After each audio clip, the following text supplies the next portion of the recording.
ನಮಸ್ಕಾರ ವಿದ್ಯಾರ್ಥಿಗಳೇ, Kannada excellence academy ಚಾನಲ್ಗೆ ಸ್ವಾಗತ.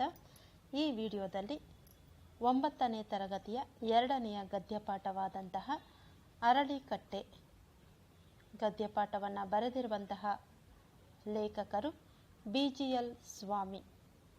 ಈ ತರಗತಿಯಲ್ಲಿ ನಾವು ಪಾಠದ ಪ್ರವೇಶದೊಂದಿಗೆ ಪಾಠದ ಸಾರಾಂಶವನ್ನು ಓದುವುದರ ಮೂಲಕ ತಿಳಿದುಕೊಳ್ಳುತ್ತಾ ಪಾಠದಲ್ಲಿ ಬಂದಿರುವಂತಹ ಹೊಸ ಪದಗಳ ಅರ್ಥವನ್ನು ಕೂಡ ತಿಳಿದುಕೊಳ್ಳೋಣ. ಕೆಲವು ಗಿಡ ಮರಗಳು ನಮ್ಮ ಸಮೀಪದಲ್ಲಿದ್ದರೂ ಕೂಡ ಅವುಗಳ ಉಪಯೋಗ, ಗುಣ, ಲಕ್ಷಣಗಳು ನಮ್ಮ ಅರಿವಿಗೆ ಬಾರದೆ ಹೋಗಬಹುದು. ಎಷ್ಟೋ ಗಿಡಮೂಲಿಕೆಗಳು ಅಳಿವಿನ ಅಂಚಿನಲ್ಲಿ ಇವೆ. ಈ ಅಶ್ವತ್ಥ ವೃಕ್ಷವನ್ನು ಅರಳಿ ಮರ, ಬೋಧಿ ವೃಕ್ಷ ಎಂತಲೂ ಕೂಡ ಕರೆಯುತ್ತಾರೆ. ಅಂದರೆ ಕೆಲವು ಗಿಡ ಮರಗಳು ನಮ್ಮ ಸಮೀಪದಲ್ಲಿದ್ದರೂ ಕೂಡ ಅವುಗಳ ಉಪಯೋಗ, ಗುಣಲಕ್ಷಣಗಳು ನಮ್ಮ ಅರಿವಿಗೆ ಬರದೆ ಹೋಗಬಹುದು. ಎಷ್ಟೋ ಗಿಡಮೂಲಿಕೆಗಳು ಅಳಿವಿನ ಅಂಚಿನಲ್ಲಿ ಇವೆ ಎಂಬುದನ್ನು ಇಲ್ಲಿ ಲೇಖಕರು ತಿಳಿಸುತ್ತಾರೆ. ಹಾಗೆ ನಾವು ನೋಡಬಹುದು, ಅಶ್ವತ್ಥ ವೃಕ್ಷವನ್ನು ಅರಳಿ ಮರ ಎಂದು ಕರೆಯುತ್ತೇವೆ. ಇದನ್ನೇ ಬೋಧಿ ವೃಕ್ಷ ಎಂದಲೂ ಕರೆಯುತ್ತಾರೆ. ಯಾಕೆಂದರೆ ಗೌತಮ ಬುದ್ಧ ಅರಳಿ ಮರದ ಕೆಳಗೆ ಕುಳಿತು ಜ್ಞಾನೋದಯವನ್ನು ಪಡೆದ ಕಾರಣಕ್ಕೆ ಇದನ್ನು ಬೋಧಿ ವೃಕ್ಷ ಎಂದು ಕರೆಯುತ್ತಾರೆ. ಹಾಗೆಯೇ ಹಿಂದೂಗಳು ಕೂಡ ಅರಳಿ ಮರವನ್ನು ಸುತ್ತುವುದರ ಮೂಲಕ ಪೂಜಿಸುತ್ತಾರೆ. ಅದಷ್ಟೇ ಅಲ್ಲ, ಅದು ಅನೇಕ ಔಷಧಿಯ ಗುಣಗಳನ್ನು ಕೂಡ ಹೊಂದಿದೆ ಎಂಬುದು ನಮಗೆ ಗೊತ್ತಿಲ್ಲ. ಮಾನವನ ಒಡನಾಡಿಯಾಗಿ ಅಶ್ವತ್ಥ ಮರ ಅನಾದಿ ಕಾಲದಿಂದಲೂ ಕೂಡ ಉಪಯೋಗದಲ್ಲಿ ಇದೆ. ಈ ಅರಳಿ ಮರ ಎನ್ನುವಂತಹದ್ದು ನಿನ್ನೆ ಅಥವಾ ಇವತ್ತು ಮನುಷ್ಯನ ಒಂದು ಜೊತೆಯಾಗಿ ಉಡ್ಕೊಂಡು ಬಂದಿಲ್ಲ. ಅದು ಅನಾದಿ ಕಾಲದಿಂದ, ಅಂದರೆ ಸುಮಾರು ಸಾವಿರಾರು ವರ್ಷಗಳಿಂದ ಇದು ಉಪಯೋಗದಲ್ಲಿ ಇದೆ. ಈ ಮರವನ್ನು ಆಮ್ಲಜನಕದ ಬ್ಯಾಂಕ್ ಎಂದು ಕರೆಯುತ್ತಾರೆ. ಯಾಕೆಂದರೆ ಈ ಮರದಿಂದ ಅತ್ಯಧಿಕ ಪ್ರಮಾಣದಲ್ಲಿ ಆಮ್ಲಜನಕ, ಅಂದರೆ ಆಕ್ಸಿಜನ್ ಸಪ್ಲೈ ಆಗುತ್ತೆ. ಆದ ಕಾರಣಕ್ಕೆ ಇದನ್ನು ಆಮ್ಲಜನಕದ ಬ್ಯಾಂಕ್ ಎಂದು ಕರೆಯುತ್ತಾರೆ. ನಮ್ಮ ಪೂರ್ವಜರು ಈ ಮರದ ಗುಣಗಳನ್ನು ತಿಳಿದುಕೊಂಡೇನೆ ಪ್ರತಿ ಗ್ರಾಮದ ಮುಂದೆ ಕೂಡ ಅರಳಿ ಮರದ ಜೊತೆಗೆ ಬೇವಿನ ಮರವನ್ನು ಬೆಳೆಸಿ ಸುತ್ತಲೂ ಕಟ್ಟೆಯನ್ನು ಕಟ್ಟಿ ನಾಗರಕಲ್ಲು ಪ್ರತಿಷ್ಠಾಪಿಸಿ ಪೂಜಿಸುತ್ತಿದ್ದರು. ನಾವಿಲ್ಲಿ ನೋಡ್ಬೋದು, ಪ್ರತಿ ಹಳ್ಳಿಯ ಮಧ್ಯದಲ್ಲಿ, ಪ್ರತಿ ಹಳ್ಳಿಯ ಊರಿನ ಮುಂದೆಗಡೆ ನಾವು ಅರಳಿ ಮರವನ್ನು ಕಾಣುತ್ತೇವೆ. ಹಾಗೆಯೇ ಆ ಮರದ ಜೊತೆಗೆ ಬೇವಿನ ಮರವನ್ನು ಬೆಳೆಸಿ ಸುತ್ತಲೂ ಕಟ್ಟೆಯನ್ನು ಕಟ್ಟಿ ನಾಗರಕಲ್ಲನ್ನು ಪ್ರತಿಷ್ಠಾಪನೆ ಮಾಡಿ ನಾಗರಕಲ್ಲನ್ನು ಪೂಜೆ ಮಾಡ್ತಾರೆ. ಈ ಅರಳಿ ಮರದ ಎಲೆಗಳನ್ನು ಆಡು, ಹಸು, ಎಮ್ಮೆಗಳು ತಿನ್ನುತ್ತವೆ. ಹಣ್ಣುಗಳನ್ನು 10 ಪಕ್ಷಿಗಳು ತಿನ್ನುತ್ತವೆ. ಪಕ್ಷಿಗಳು ಗೂಡು ಕಟ್ಟಿ ವಾಸ ಮಾಡುತ್ತವೆ. ಅಲ್ಲದೆ 100 ಕ್ರಿಮಿಕೀಟಗಳು ಕೂಡ ಇಲ್ಲಿ ವಾಸ ಮಾಡುತ್ತವೆ. ನಾವಿಲ್ಲಿ ನೋಡ್ಬೋದು, ಆಮ್ಲಜನಕದ ಬ್ಯಾಂಕ್ ಅಂತ ಕರಿತೀವಿ ಯಾವುದನ್ನು? ಅರಳಿ ಮರವನ್ನು. ಈ ಅರಳಿ ಮರದ ಜೊತೆಗೆ ನಾವು ಬೇವಿನ ಮರ ಮತ್ತು ಅರಳಿ ಮರದ ಪಕ್ಕದಲ್ಲಿ ನಾವು ಬೆಳೆಸಿರುವುದನ್ನು ನೋಡುತ್ತೇವೆ. ಅಥವಾ ಪ್ರತಿಷ್ಠಾಪಿಸಿ ಆ ಮರದ ಕೆಳಗಡೆ ನಾಗರ ಕಲ್ಲುಗಳನ್ನು ಪ್ರತಿಷ್ಠಾಪಿಸಿ ಪೂಜೆಯನ್ನು ಸಲ್ಲಿಸುತ್ತಾರೆ. ಪ್ರತಿ ಹಳ್ಳಿಯಲ್ಲೂ ಕೂಡ ಇಂದಿಗೂ ಕೂಡ ನಾವು ನೋಡಬಹುದು. ಅರಳಿಕಟ್ಟೆ ಇಲ್ಲದೆ ಇರುವಂತಹ ಯಾವ ಊರನ್ನು ನಾವು ನೋಡಲು ಸಾಧ್ಯವೇ ಇಲ್ಲ. ಈ ಅರಳಿ ಮರದ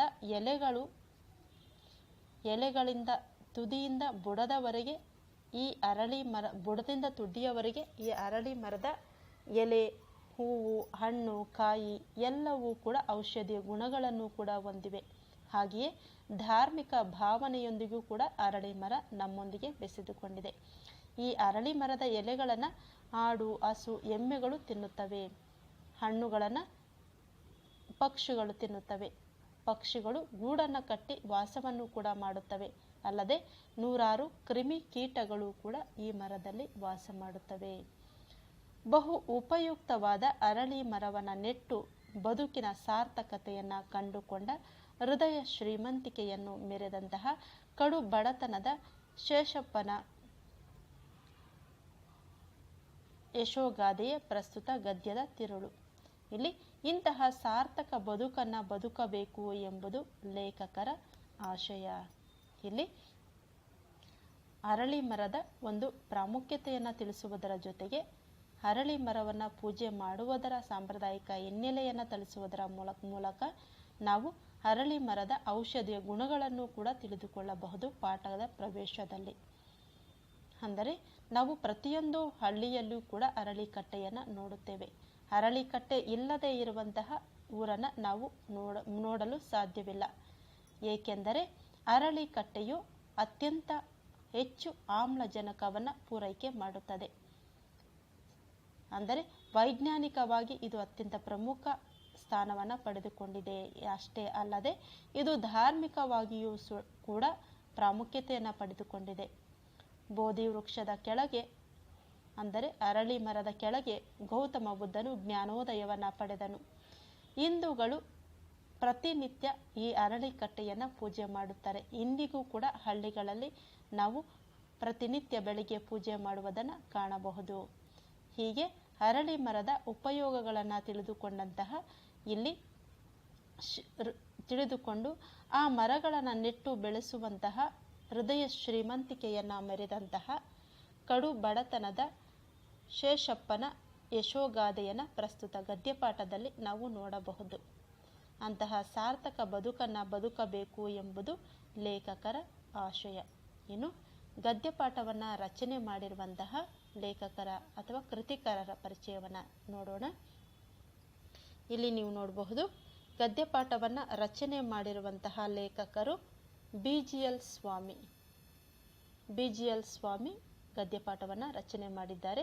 ಬೆಂಗಳೂರು ಗುಂಡಪ್ಪ ಲಕ್ಷ್ಮೀನಾರಾಯಣ ಸ್ವಾಮಿ ಇವರ ಪೂರ್ಣ ಹೆಸರು. ಇವರು 1916ರಲ್ಲಿ ಬೆಂಗಳೂರಿನಲ್ಲಿ ಜನಿಸಿದರು. ಇವರ ತಂದೆ ಕನ್ನಡದ ಪ್ರಖ್ಯಾತ ಲೇಖಕರು ಕವಿಗಳು ಆದಂತಹ DV ಗುಂಡಪ್ಪ.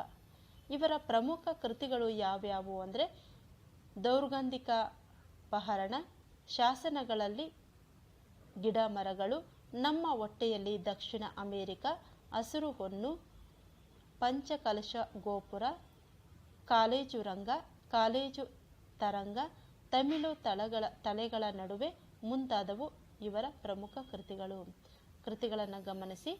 ದೌರ್ಗಂಧಿಕ ಅಪಹರಣ, ಶಾಸನಗಳಲ್ಲಿ ಗಿಡ ಮರಗಳು, ನಮ್ಮ ಹೊಟ್ಟೆಯಲ್ಲಿ ದಕ್ಷಿಣ ಅಮೆರಿಕ, ಹಾಗೆ ಹಸಿರು ಹೊನ್ನು, ಪಂಚ ಕಲಶ ಗೋಪುರ, ಕಾಲೇಜು ರಂಗ, ಕಾಲೇಜು ತರಂಗ, ತಮಿಳು ತಲೆಗಳ ನಡುವೆ ಮುಂತಾದವು ಇವರ ಪ್ರಮುಖ ಕೃತಿಗಳು.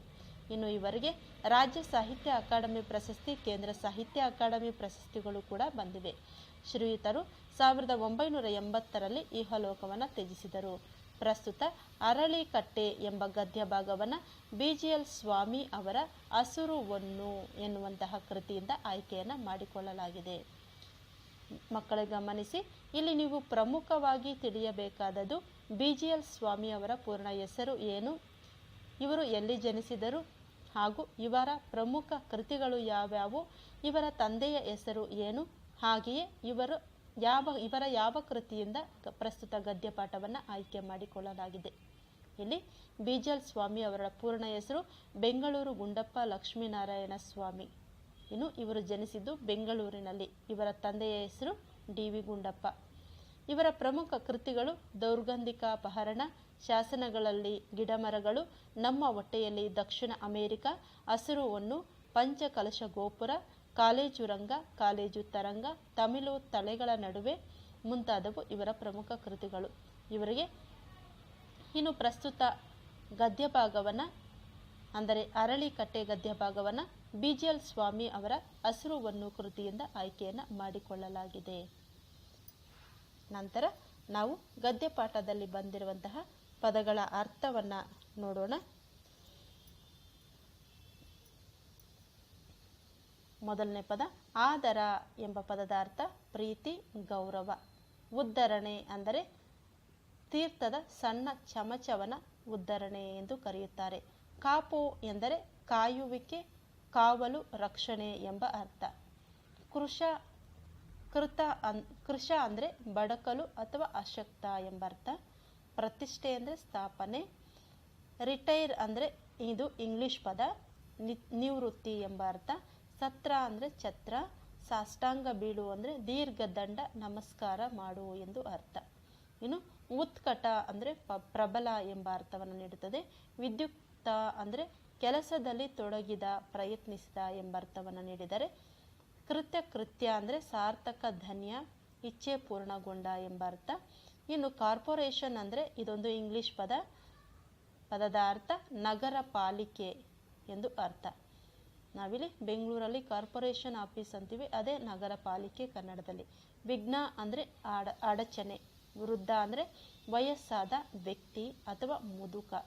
ಇನ್ನು ಸರ್ಕಾರ ಅನ್ನೋದು ಹಿಂದಿ ಪದದ ಅರ್ಥ ಆಡಳಿತ ನಡೆಸುವಂತಹ ವ್ಯವಸ್ಥೆ. ಸರ್ಕಾರ ಎಂಬುದು ಹಿಂದಿ ಪದದ ಅರ್ಥ ಆಡಳಿತ ನಡೆಸುವಂತಹ ವ್ಯವಸ್ಥೆ. ಇದಾಗಿದೆ ಗದ್ಯಪಾಠದಲ್ಲಿ ಬಂದಿರುವಂತಹ ಪದಗಳ ಅರ್ಥ. ನಂತರ ಗದ್ಯಪಾಠವನ್ನು ಓದುವುದರ ಮುಖಾಂತರ ಪಾಠದ ಸಾರಾಂಶವನ್ನು ತಿಳಿಯೋಣ.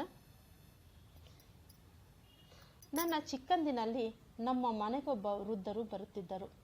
ವಯಸ್ಸು 75ರಿಂದ 85 ವರ್ಷ ಇರಬಹುದು. ಅವರು ಹೇಗಿದ್ರು ಅಂದರೆ ಕೃಶವಾದ ದೇಹ, ಕುಳಿ ಬಿದ್ದ ಕಣ್ಣು, ದೃಷ್ಟಿ ಮಾಂದ್ಯ. ಕಿವಿಯಂತೂ ಎಷ್ಟೋ ವರ್ಷಗಳ ಹಿಂದೆಯೇ ತನ್ನ ಕಾರ್ಯದಿಂದ ರಿಟೈರ್ ಆಗಿಬಿಟ್ಟಿತ್ತು. ಇಲ್ಲಿ ಲೇಖಕರು ಹೇಳ್ತಾ ಇದ್ದಾರೆ, ನಾನು ಚಿಕ್ಕವನಿರಬೇಕಾದ್ರೆ ನಮ್ಮ ಮನೆಗೆ ಒಬ್ಬ ವಯಸ್ಸಾದಂತಹ ವ್ಯಕ್ತಿ ಬರ್ತಾ ಇದ್ರು. ವೃದ್ಧ ಅಂದರೆ ಮುದುಕ, ವಯಸ್ಸಾದ ವ್ಯಕ್ತಿ ಬರ್ತಾ ಇದ್ರು. ಅವರ ವಯಸ್ಸು ಎಷ್ಟಿರ್ಬೋದು ಅಂದರೆ 75ರಿಂದ 80 ವರ್ಷಗಳು ಇರಬಹುದು ಆ ವ್ಯಕ್ತಿಯ ವಯಸ್ಸು. ಅವರು ನೋಡೋಕ್ಕೆ ಹೇಗಿದ್ರು ಅಂದರೆ ಕೃಶವಾದ ದೇಹ ಅಂದರೆ ಸವಿದಿರ್ತಕ್ಕಂತಹ ದೇಹ, ವಯಸ್ಸಾಗಿರ್ತಕ್ಕಂತಹ ದೇಹ. ಕುಳಿ ಬಿದ್ದಂತಹ ಕಣ್ಣು ಒಳಗಡೆ ಹೋಗಿತ್ತು. ದೃಷ್ಟಿ ಮಾಂದ್ಯ, ಆ ಕಣ್ಣು ಮಂದವಾಗಿ ಕಾಣಿಸ್ತಾ ಇತ್ತು, ಕಣ್ಣು ಅಷ್ಟಾಗಿ ಕಾಣಿಸ್ತಾ ಇರಲಿಲ್ಲ. ಕಿವಿ ಅಂತೂ ಎಷ್ಟೋ ವರ್ಷಗಳ ಹಿಂದೆಯೇ ತನ್ನ ಕಾರ್ಯದಿಂದ ರಿಟೈರ್ಡ್ ಆಗಿತ್ತು. ಅಂದರೆ ಆ ಕಿವಿ ಕೇಳಿಸುವಂತಹದ್ದು ಅವರಿಗೆ ಸುಮಾರು ದಿನಗಳ ಹಿಂದೆಯೇ ಕಿವಿ ಕೇಳಿಸೋದು ನಿಂತೋಗಿತ್ತು ಅಂತ. ಇನ್ನು ಕೈಯಲ್ಲಿ ಕೋಲು ಹಿಡಿಯದೆ ಒಂದು ಹೆಜ್ಜೆಯನ್ನು ಇಡುವಂತೆ ಇರಲಿಲ್ಲ. ಅವರು ಸದಾ ಕೈಯಲ್ಲಿ ಕೋಲನ್ನು ಹಿಡಿದುಕೊಂಡೇ ನಡೀತಾ ಇದ್ರು. ಯಾಕೆ ಅಂದರೆ ಕೋಲಿಲ್ಲ ಅಂದರೆ ಅವರಿಗೆ ಒಂದು ಹೆಜ್ಜೆ ಕೂಡ ಮುಂದೆ ಇಡೋಕ್ಕೆ ಆಗ್ತಾ ಇರಲಿಲ್ಲ. ನಿತ್ಯ ಭಿಕ್ಷೆಯಿಂದ ಜೀವನ. ಅವರು ಯಾವ ರೀತಿ ಜೀವನ ಮಾಡ್ತಾ ಇದ್ರು ಅಂದರೆ ನಿತ್ಯ ಭಿಕ್ಷೆಯನ್ನು ಬೇಡುವುದರ ಮೂಲಕ ಜೀವನವನ್ನು ಮಾಡ್ತಾ ಇದ್ರು. ಇಳಿ ವಯಸ್ಸಿನಲ್ಲಿ ಇವರನ್ನು ನೋಡಿಕೊಳ್ಳುವವರು ಯಾರೂ ಇರಲಿಲ್ಲ. ಇವರಿಗೆ ವಯಸ್ಸಾಗಿದ್ದು ಇವರನ್ನು ನೋಡಿಕೊಳ್ಳಲು ಯಾರೂ ಇರಲಿಲ್ಲ. ಅಂದರೆ ಇವರಿಗೆ ತನ್ನವರು ಅಂತ ಯಾರೂ ಇರಲಿಲ್ಲ ಇವರನ್ನು ನೋಡ್ಕೊಳ್ಳೋಕ್ಕೆ. ಇನ್ನು ಇವರ ಹೆಸರು ಶೇಷಪ್ಪ ಎಂದು. ಈತನಿಗಿದ್ದದ್ದು ಒಂದೇ ಒಂದು ಆಸೆ. ಅದೇನೆಂದರೆ ಉತ್ಕಟವಾದ ಆಸೆ, ಕಣ್ಣು ಮುಚ್ಚುವುದರೊಳಗಾಗಿ ನೆರವೇರಿಸಬೇಕೆಂಬ ಆಸೆ. ಅದು ಏನು ಆಸೆ ಅಂದರೆ ಅಶ್ವತ್ಥ ಪ್ರತಿಷ್ಠೆಯಾದ ಮರಕ್ಕೊಂದು ಕಟ್ಟೆ ಕಟ್ಟುವುದು.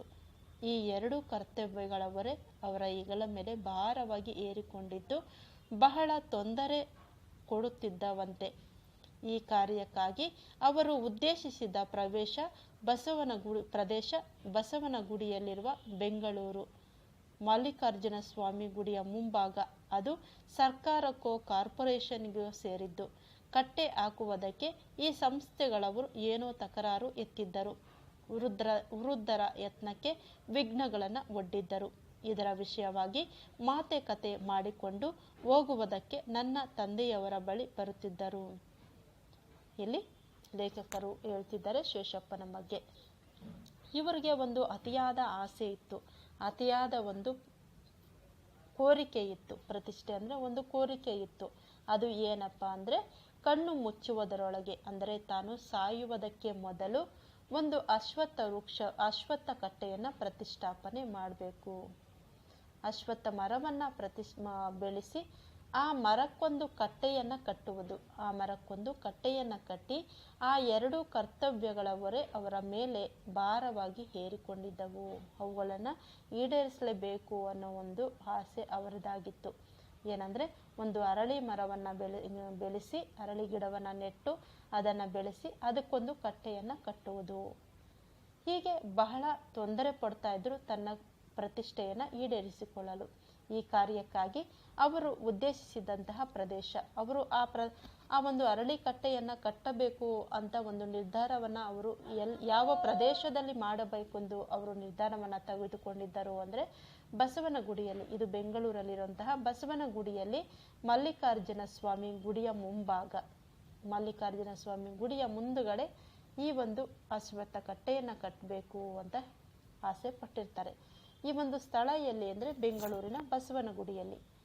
ಅದು ಸರ್ಕಾರಕ್ಕೋ ಕಾರ್ಪೊರೇಷನ್ಗೋ ಸೇರಿದ್ದು, ಅದು ಸರ್ಕಾರದ ಜಾಗನೋ ಅಥವಾ ಕಾರ್ಪೊರೇಷನ್ ಜಾಗನೋ ಆಗಿತ್ತು. ಕಟ್ಟೆ ಹಾಕುವುದಕ್ಕೆ ಈ ಸಂಸ್ಥೆಗಳವರು ಏನೋ ತಕರಾರು ಎತ್ತಿದ್ದರು. ಅಲ್ಲಿ ಸಂಸ್ಥೆಯವರು ಏನೋ ತಕರಾರನ್ನು ಮಾಡ್ತಾರೆ, ತೊಂದರೆಯನ್ನು ಮಾಡ್ತಾರೆ. ವೃದ್ಧರ ಯತ್ನಕ್ಕೆ ವಿಘ್ನಗಳನ್ನು ಒಡ್ಡಿದ್ದರು. ವಿಘ್ನಗಳು ಅಂದರೆ ತೊಂದರೆಗಳನ್ನು ಕೊಡೋಕ್ಕೆ ಪ್ರಾರಂಭ ಮಾಡ್ತಾ ಇದ್ರು. ಇದರ ವಿಷಯವಾಗಿ ಮಾತುಕತೆ ಮಾಡಿಕೊಂಡು ಹೋಗುವುದಕ್ಕೆ ನನ್ನ ತಂದೆಯವರ ಬಳಿ ಬರುತ್ತಿದ್ದರು. ಈ ಒಂದು ವಿಷಯವನ್ನು ಮಾತಾಡಲಿಕ್ಕೆ ಈ ವೃದ್ಧ ನನ್ನ ತಂದೆಯ ಬಳಿ ಬರುತ್ತಿದ್ದರು. ಕೊನೆಗೊಂದು ದಿನ ವಿಘ್ನಗಳು ನಿವಾರಣೆ ಆದವು. ಕೊನೆಗೆ ಒಂದು ದಿನ ಆ ವಿಘ್ನಗಳೆಲ್ಲವೂ ಕೂಡ ನಿವಾರಣೆಯಾದವು. ಇದನ್ನೆಲ್ಲ ಲೇಖಕರಾದಂತಹ BGL ಸ್ವಾಮಿ ಅವರು ನೋಡ್ತಾ ಇದ್ರು. ಆ ಒಂದು ವೃದ್ಧ ಬಂದು ಇವರ ತಂದೆ ಡಿ ವಿ ಗುಂಡಪ್ಪನವರ ಹತ್ರ ಬಂದು ಮಾತಾಡ್ತಾ ಇದ್ರು. ಅಲ್ಲೊಂದು ಅಶ್ವತ್ಥ ಕಟ್ಟೆಯನ್ನು ಕಟ್ಟಬೇಕು ಅನ್ನೋಂಥ ವಿಚಾರ. ಇನ್ನು ಪ್ರಶಸ್ತ ದಿನವೊಂದರಲ್ಲಿ ಕಾರ್ಯಗಳನ್ನು ಮುಗಿಸಿದರು. ಅಂದರೆ ಒಂದು ಒಳ್ಳೆಯ ದಿನವನ್ನು ನೋಡಿಕೊಂಡು ಕಾರ್ಯಗಳನ್ನು ಮುಗಿಸಿದರು. ಬೆಳಗ್ಗೆ ಸುಮಾರು 11 ಗಂಟೆ ಸಮಯಕ್ಕೆ ವೃದ್ಧರು ಮನೆಗೆ ಬಂದರು. ತಂದೆಯವರು ಹೊರಗೆ ಹೋಗಿದ್ದರು. ವೃದ್ಧರು ಕೈಯಲ್ಲಿ ಹಿಡಿದು ತಂದಿದ್ದ ತಾಮ್ರದ ಪಂಚಪಾತ್ರೆ, ಉದ್ದರಣೆ, 1 ಬಾಳೆಹಣ್ಣು, 2 ಸೇವಂತಿಗೆ ಹೂ, 1 ಅನಂತ ವಸ್ತ್ರ, ಇವುಗಳನ್ನು ನನ್ನ ಸೋದರತ್ತೆಯವರ ಕೈಯಲ್ಲಿಟ್ಟು ಇವುಗಳನ್ನು ಯಜಮಾನರಿಗೆ ತಲುಪಿಸಿಬಿಡಿ. ಕಾರ್ಯ ನನ್ನ ಉದ್ದೇಶಕ್ಕೆ ತಕ್ಕಂತೆ ನೆರವೇರಿತು. ನನ್ನ ಋಣ ತೀರಿತು. ಯಜಮಾನರ ನೆರವಿಲ್ಲದೆ ಹೋಗಿದ್ದರೆ ನನ್ನ ಋಣದ ಗಂಟನ್ನು ಹೊತ್ತುಕೊಂಡೇ ಕಣ್ಮುಚ್ಚಬೇಕಾಗಿದ್ದಿತು. ಈಗ ನನಗೆ ಯಾವ ಭಯವೂ ಇಲ್ಲ. ನಿಶ್ಚಿಂತೆಯಿಂದ ಮುಂದನ್ನು ಎದುರು ನೋಡುತ್ತಿದ್ದೇನೆ. ಇನ್ನೊಂದು ಸಲ ಬಂದು ಯಜಮಾನರಿಗೆ ಸಾಷ್ಟಾಂಗ ಬೀಳುತ್ತೇನೆ, ದಯವಿಟ್ಟು ತಿಳಿಸಿಬಿಡಿ ಎಂದು ಹೊರಡಲು ಉದ್ಯುಕ್ತರಾದರು. ಸೋದರತ್ತೆ ಒಂದಿಷ್ಟು ಹಾಲು ಕುಡಿದು ಹೋಗಬೇಕು ಎಂದರು. ಆಗ ಗುಂಡಪ್ಪನ ಬಳಿ ಬಂದು ಇವರು ಅಶ್ವತ್ಥ ಕಟ್ಟೆಯನ್ನು ಕಟ್ಟುವ ಒಂದು ವಿಚಾರವನ್ನು ಪ್ರಸ್ತಾಪ ಮಾಡ್ತಾ ಇದ್ರು. ಆಗ ದಿನವೊಂದರಲ್ಲಿ ಒಂದು ದಿನ ಆಯ್ಕೆ ಮಾಡಿಕೊಂಡು ಆ ಒಂದು ಗಿಡವನ್ನು ನೆಟ್ಟು ಕಟ್ಟೆಯನ್ನು ಕಟ್ಟಲು ನಿರ್ಧಾರ ಮಾಡಿದ್ದಾದ್ಮೇಲೆ ಇಲ್ಲಿ ಕಟ್ಟೆಯನ್ನು ಕಟ್ಟಿ ಅವರು ಮುಗಿಸಿದರು. ಬೆಳಗ್ಗೆ ಸುಮಾರು 11 ಗಂಟೆ ಸಮಯಕ್ಕೆ ಆ ವೃದ್ಧ ವ್ಯಕ್ತಿ ಮನೆಗೆ ಬಂದವರು ತಂದೆಯವರು ಬಂದಂತಹ ಸಂದರ್ಭದಲ್ಲಿ ತಂದೆಯವರು ಹೊರಗೆ ಹೋಗಿದ್ದರು. ಅವರು ಮನೆಯಲ್ಲಿ ಇರಲಿಲ್ಲ. ಆ ವೃದ್ಧರ ಕೈಯಲ್ಲಿ ಹಿಡಿದು ತಂದಿದ್ದ ತಾಮ್ರದ ಪಂಚಪಾತ್ರೆ, ಅವರ ಕೈಯಲ್ಲಿ 1 ತಾಮ್ರದ ಪಂಚಪಾತ್ರೆ, ಉದ್ದರಣೆ, 1 ಬಾಳೆಹಣ್ಣು, 2 ಸೇವಂತಿಗೆ ಹೂವು, 1 ಅನಂತ ವಸ್ತ್ರವನ್ನು ಅವರು ನಮ್ಮ ಸೋದರತ್ತೆಯ ಕೈಯಲ್ಲಿ ಇಟ್ಟು ಇವುಗಳನ್ನು ಯಜಮಾನರಿಗೆ ತಲುಪಿಸಿಬಿಡಿ. ನನ್ನ ಕಾರ್ಯ, ನನ್ನ ಉದ್ದೇಶ ಈಗ ನೆರವೇರಿತು. ನನ್ನ ಋಣ ತೀರಿತು. ಯಜಮಾನರ ನೆರವಿಲ್ಲದೆ ಹೋಗಿದ್ದರೆ ನನ್ನ ಋಣದ ಗಂಟನ್ನು ನಾನು ಹೊತ್ಕೊಂಡೇ ಕಣ್ಮುಚ್ಚಬೇಕಾಗಿದ್ದಿತು. ಈಗ ನನಗೆ ಯಾವ ಭಯವೂ ಇಲ್ಲ. ನಿಶ್ಚಿಂತೆಯಿಂದ ಮುಂದನ್ನು ಎದುರು ನೋಡುತ್ತಿದ್ದೇನೆ. ಇನ್ನೊಂದು ಸಲ ಬಂದು ಯಜಮಾನರಿಗೆ ಸಾಷ್ಟಾಂಗ ಬೀಳುತ್ತೇನೆ. ದಯವಿಟ್ಟು ಆ ವಿಷಯವನ್ನು ಅವರಿಗೆ ತಿಳಿಸಿಬಿಡಿ ಎಂದು ಹೇಳಿ ಹೊರಡಲು ಮುಂದಾದರು ಆ ವೃದ್ಧ ವ್ಯಕ್ತಿ. ಆಗ ಸೋದರತ್ತೆ ಒಂದಿಷ್ಟು ಹಾಲನ್ನು ಕುಡಿದು ಹೋಗಬೇಕು ಎಂದು ಹೇಳಿದರು. ಆಗ ಆ ವೃದ್ಧ ವ್ಯಕ್ತಿ, ಇಲ್ಲಮ್ಮ, ಇವತ್ತು 4 ಜನಕ್ಕೆ ಭೋಜನ ಬಡಿಸಬೇಕು. ಅವರದಾದ ಬಳಿಕವೇ ನನ್ನದು. 4-5 ಮನೆಗಳಿಗೆ ಹೋಗಿ ಭಿಕ್ಷೆ ತೆಗೆದುಕೊಳ್ಳಬೇಕು. ಆಮೇಲೆ ಅಡುಗೆ ಮಾಡಬೇಕು. ಅನ್ನ ಶಾಂತಿಗೆ ಬರುವವರನ್ನು ನಾನು ಕಾಯಿಸಬಾರದಮ್ಮ ಎಂದು ಆ ವ್ಯಕ್ತಿ ಹೇಳಿದ. ಇಲ್ಲಮ್ಮ, ಇವತ್ತು 4 ಜನಕ್ಕೆ ನಾನು ಭೋಜನ ಬಡಿಸಬೇಕು. ಅವರದ್ದು ಊಟ ಆದ ಬಳಿಕವೇ ನಾನು ಊಟ ಮಾಡುವುದು. 4-5 ಮನೆಗಳಿಗೆ ಹೋಗಿ ಭಿಕ್ಷೆ ಬೇಡಿ ತೆಗೆದುಕೊಳ್ಳಬೇಕು. ಆಮೇಲೆ ಅಡುಗೆ ಕಾರ್ಯವನ್ನು ಮಾಡಬೇಕು. ಅನ್ನ ಶಾಂತಿಗೆ ಬರುವವರನ್ನು ನಾನು ಕಾಯಿಸಬಾರದು ಎಂದು ಹೇಳಿ ಅಕ್ಕಿ ಬೇಳೆ ಸಾಮಗ್ರಿಗಳನ್ನು ನಮ್ಮ ಮನೆಯಿಂದಲೇ ಕೊಡುತ್ತೇನೆ ಎಂದಾಗ ಸೋದರತ್ತೆ ಅಕ್ಕಿ ಬೇಳೆ ಸಾಮಗ್ರಿಗಳನ್ನು ನಮ್ಮ ಮನೆಯಿಂದ ಕೊಡುತ್ತೇನೆ ಎಂದಾಗ, ಬೇಡಮ್ಮ, 4 ಬಾಗಿಲಲ್ಲಿ ನಿಂತು ಯಾಚಿಸುವುದು ನನಗೆ ರಕ್ತಗತವಾಗಿ ಬಿಟ್ಟಿದೆ, ಹಿಂದೇಕೆ ಅದನ್ನು ತಪ್ಪಿಸಲಿ ಎಂದು ಹೊರಟು ಹೋದರು. ಆ ವೃದ್ಧ ವ್ಯಕ್ತಿ ಹೇಳ್ತಾರೆ, ಬೇಡಮ್ಮ, ನಾನು 4 ಮನೆ ಮುಂದೆ ನಿಂತು ಭಿಕ್ಷೆಯನ್ನು ಬೇಡಿ ಅದರಿಂದಲೇ ನಾನು ಅವರಿಗೆ ಊಟ ಬಡಿಸಬೇಕು, ಇದು ನನಗೆ ರಕ್ತಗತವಾಗಿ ಬಿಟ್ಟಿದೆ, ಅದನ್ನೇಕೆ ತಪ್ಪಿಸಲಿ ಎಂದು ಹೇಳಿ ಹೊರಟು ಹೋದರು. ನನ್ನ ಬಾಲ್ಯದ ಬುದ್ಧಿಗೆ ಈ ಮುದುಕ ಯಾಚನೆಯಿಂದ ಜನರನ್ನು ತೊಂದರೆಗೀಡು ಮಾಡಿ ಮರ ನೆಟ್ಟು ಜಗಲಿ ಕಟ್ಟಿಸದೆ ಹೋಗಿದ್ದರೆ ಯಾರು ಅಳುತ್ತಿದ್ದರು ಎನಿಸಿದ್ದೇನೋ ನಿಜ. ಕಾಲಕ್ರಮೇಣದಲ್ಲಿ ಶ್ರೇಷ್ಠಪ್ಪನಂಥ ಮಹಾನುಭಾವರಿಗೆಲ್ಲ ಮನಸ್ಸಿನಲ್ಲಿಯೇ ಎಷ್ಟೋ ಸಲ ಮಣಿದಿದ್ದೇನೆ, ಕೃತಜ್ಞತೆ ಅರ್ಪಿಸಿದ್ದೇನೆ.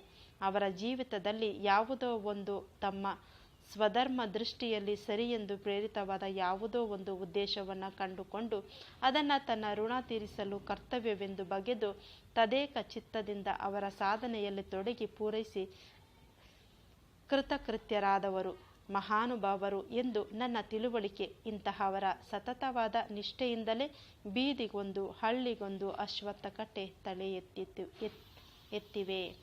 ಇಲ್ಲಿ ಲೇಖಕರು ಹೇಳ್ತಾರೆ, ನಾನು ಚಿಕ್ಕವನಿದ್ದಾಗ ನನ್ನ ಬುದ್ಧಿಗೆ ಏನನ್ಸಿರ್ಬೋದು, ಈ ಮುದುಕ ಯಾಚನೆಯಿಂದ ಈ ಮುದುಕ ಬೇರೆಯವರಿಗೆ ತೊಂದರೆಯನ್ನು ಕೊಟ್ಟು ಅಲ್ಲಿ ಭಿಕ್ಷೆಯನ್ನು ಬೇಡಿ ಮರ ನೆಟ್ಟು ಜಗಲಿ ಕಟ್ಟಿಸದೆ ಹೋಗಿದ್ದರೆ ಯಾರು ಅಳುತ್ತಿದ್ದರು ಎಂದು ಅನಿಸಿದ್ದೇನೋ ನಿಜ. ಆದರೆ ಕಾಲಾನಂತರ ಕೆಲವು ದಿನಗಳು ಕಳೆದ ಮೇಲೆ ಶ್ರೇಷ್ಠಪ್ಪನಂಥ ಮಹಾನುಭಾವರಿಗೆಲ್ಲನೂ ಕೂಡ ಮನಸ್ಸಿನಲ್ಲಿಯೇ ನಾನು ಎಷ್ಟೋ ಸಲ ಮಣಿದಿದ್ದೇನೆ, ನಮಸ್ಕಾರ ಮಾಡಿದ್ದೇನೆ, ಕೃತಜ್ಞತೆಯನ್ನು ಅರ್ಪಿಸಿದ್ದೇನೆ. ಅವರ ಜೀವಿತದಲ್ಲಿ ಯಾವುದೋ ಒಂದು ತಮ್ಮ ಸ್ವಧರ್ಮ ದೃಷ್ಟಿಯಲ್ಲಿ ಸರಿಯೆಂದು ಪ್ರೇರಿತವಾದ ಯಾವುದೋ ಒಂದು ಉದ್ದೇಶವನ್ನು ಕಂಡುಕೊಂಡು ಅದನ್ನು ತನ್ನ ಋಣ ತೀರಿಸುವ ಕರ್ತವ್ಯ ಎಂದು ತಿಳಿದು ತದೇಕ ಚಿತ್ತದಿಂದ ಅದರ ಮೇಲೆಯೇ ಗಮನವನ್ನು ಇಟ್ಟು ಅದರ ಸಾಧನೆಯಲ್ಲಿ ತೊಡಗಿ ಪೂರೈಸಿ ಕೃತಾರ್ಥರಾದವರು ಮಹಾನುಭಾವರು ಎಂದು ನನ್ನ ತಿಳುವಳಿಕೆಗೆ ಆ ನಂತರ ಬಂತು. ಇಂತಹವರ ಸತತವಾದ ನಿಷ್ಠೆಯಿಂದಲೇ ಇಂದು ಬೀದಿಗೊಂದು ಹಳ್ಳಿಗೊಂದು ಅಶ್ವತ್ಥ ಕಟ್ಟೆ ತಲೆ ಎತ್ತಿದೆ ಎಂದಿಲ್ಲಿ ಲೇಖಕರು ಸ್ಮರಿಸಿಕೊಳ್ಳುತ್ತಾರೆ. ಅಶ್ವತ್ಥ ಬರಿಯ ಮರವಲ್ಲ, ಕಟ್ಟೆ ಯಾವುದೋ ಕಟ್ಟೆಯಲ್ಲ. ಇವೆರಡು ಜನಜೀವನದಲ್ಲಿ ಬಹುಕಾಲದಿಂದ ಒಂದಾಗಿ ಬಿಟ್ಟಿವೆ. ಇವೆರಡೂ ಕೂಡ ಜನಜೀವನದಲ್ಲಿ ಬಹುಕಾಲದಿಂದ ಒಂದಾಗಿ ಬಿಟ್ಟಿವೆ. ಹಳ್ಳಿಯ ಸಾರ್ವಜನಿಕ ಸಮಾರಂಭಗಳು ಅಶ್ವತ್ಥ ಮರದಡಿಯಲ್ಲಿ ನಡೆಯುತ್ತವೆ. ಅಂದರೆ ಪ್ರತಿ ಹಳ್ಳಿಗಳಲ್ಲಿಯೂ ಕೂಡ ಸಾರ್ವಜನಿಕ ಸಮಾರಂಭಗಳು, ಹಳ್ಳಿಯ ಆಗು ಹೋಗುಗಳು ಅಥವಾ ವಿಶೇಷ ದಿನಾಚರಣೆಗಳು ಎಲ್ಲವೂ ಕೂಡ ಈ ಅರಳಿ ಮರದ ಕೆಳಗಡೆಯೇ ನಡೆಯುತ್ತವೆ. ಪಂಚಾಯಿತಿಗಳಿಗೆ ಅಶ್ವತ್ಥ ಮರ, ಲಾವಣಿ ಕಟ್ಟೆಯೇ ನೆಲಹಾಸು.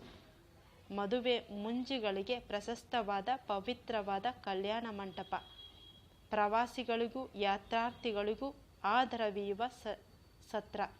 ಇಲ್ಲಿ ನೋಡಿ ಎಷ್ಟು ಜನಕ್ಕೆ ಉಪಯೋಗ ಆಗುತ್ತೆ ಅರಳಿ ಮರ ಅನ್ನೋದನ್ನು ಇಲ್ಲಿ ಹೇಳ್ತಾ ಇದ್ದಾರೆ. ಇಲ್ಲಿ ಸಾರ್ವಜನಿಕ ಸಮಾರಂಭಗಳು ನಡೆಯುತ್ತವೆ, ಮರದ ಕೆಳಗಡೆ ಪಂಚಾಯಿತಿಗಳು ನಡೆಯುತ್ತವೆ. ಇನ್ನು ಅಶ್ವತ್ಥ ಮರ ಲಾವಣಿ ಕಟ್ಟೆಯ ನೆಲಹಾಸು. ಹಾಗೆಯೇ ಮದುವೆ ಮುಂಜಿಗಳಿಗೆ ಪ್ರಶಸ್ತವಾದಂತಹ ಪವಿತ್ರವಾದಂತಹ ಕಲ್ಯಾಣ ಮಂಟಪ ಈ ಅಶ್ವತ್ಥ ವೃಕ್ಷದ ಕೆಳಗಡೆ. ಇನ್ನು ಪ್ರವಾಸ ಮಾಡುವಂತಹವರು ಯಾತ್ರಾರ್ಥಿಗಳು ಆದರವೀಯುವ ಅವರಿಗೆ ಒಂದು ಒಂದು ನೆರಳನ್ನು ಕೊಡುವಂತಹ ಸತ್ರ ಇದು. ಅಷ್ಟೇ ಅಲ್ಲ, ಮಕ್ಕಳ ಆಟ ಓಟ ಪಾಠಗಳಿಗೆ, ಕಾಪು ಹಿರಿಯರ ಗಾಳಿ ಸೇವನೆಗೂ, ಹೀಗೆ ವಿಚಾರ ವಿನಿಮಯಕ್ಕೂ, ಒಪ್ಪುವ ಆಶ್ರಯ ಬೀದಿ ಮಾತಿಗೂ, ಕಾಡು ಹರಟೆಗೂ, ಕೀಟಲೆ ಕೋಟಲೆಗಳಿಗೂ ಮಾತೃ ಸ್ಥಾನವಾಗಿಯೂ ರೂಪುಗೊಂಡಿದೆ ಇಂದು ಆ ಅಶ್ವತ್ಥ ಕಟ್ಟೆ. ಹೀಗೆ ಮರವೊಂದನ್ನು ಬೆಳೆಸಿ ಆ ಮರಕ್ಕೆ ಕಟ್ಟೆಯೊಂದನ್ನು ಕಟ್ಟಿ 4 ಜನರಿಗೆ ಉಪಯೋಗವಾಗುವಂತಹ ಸಾರ್ಥಕ ಜವಾಬ್ದಾರಿಯನ್ನು ವಹಿಸಿಕೊಂಡಂತಹ ಶೇಷಪ್ಪನ ಬಗ್ಗೆ ಲೇಖಕರು ಈ ಗದ್ಯಪಾಠದಲ್ಲಿ ತಮ್ಮ ಬಾಲ್ಯದ ನೆನಪನ್ನು ಹಂಚಿಕೊಂಡಿದ್ದಾರೆ. ಈ ಒಂದು ಗದ್ಯಪಾಠವನ್ನು BGL ಸ್ವಾಮಿ ಅವರ ಹಸುರು ಹೊನ್ನು ಕೃತಿಯಿಂದ ಆಯ್ಕೆ ಮಾಡಿಕೊಳ್ಳಲಾಗಿದೆ. ಇದಾಗಿದೆ 9ನೇ ತರಗತಿಯ 2ನೆಯ ಗದ್ಯಪಾಠ ಅರಳಿಕಟ್ಟೆ. ರಚನೆ BGL ಸ್ವಾಮಿ. ವಿಡಿಯೋ ಇಷ್ಟವಾದರೆ ತಪ್ಪದೆ ಲೈಕ್ ಮಾಡಿ, ನಿಮ್ಮ ಗೆಳೆಯರ ಜೊತೆ ಶೇರ್ ಮಾಡಿ. ಮತ್ತೆ ಭೇಟಿಯಾಗೋಣ ಮುಂದಿನ ವಿಡಿಯೋದಲ್ಲಿ. ಧನ್ಯವಾದಗಳು.